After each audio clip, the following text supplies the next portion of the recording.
Something amazing happened in January 2005 that gives me a great deal of hope here.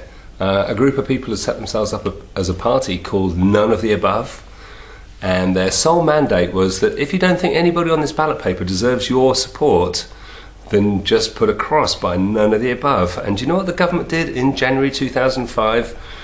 They introduced the Prohibited Words and Expressions Amendment Order of 2005 with effect from 19th of February 2005 in conjunction with the Electoral Commission that said no party is allowed to call themselves None of the Above. Now, why would they do that? Why would you bother doing that?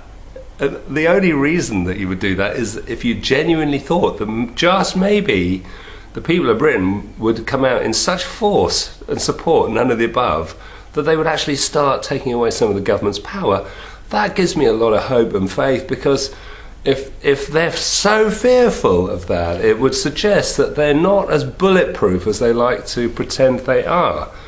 Which means, of course, that the movement for active democracy can really make a dent. I think we could win this with your support. Don't just dismiss it.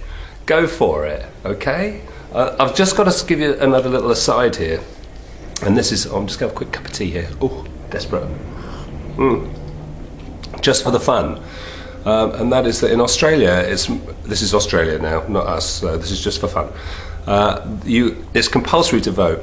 And if you spoil your ballot paper, which in the UK at the moment is the only way to show your disapproval of the government and the whole system and everything, is just to write something obtuse on there. If you spoil your ballot paper, your vote then counts towards the government's total. Hey, how do they work that one out? You write something on there like, up yours, government. And they go, oh yeah, right, that'll be a vote for us then, right? How far, you know, I mean, okay, that is Australia, but blimey, that is even worse than us, isn't it? Anyway, movement for active democracy. Just do it. We can win this thing.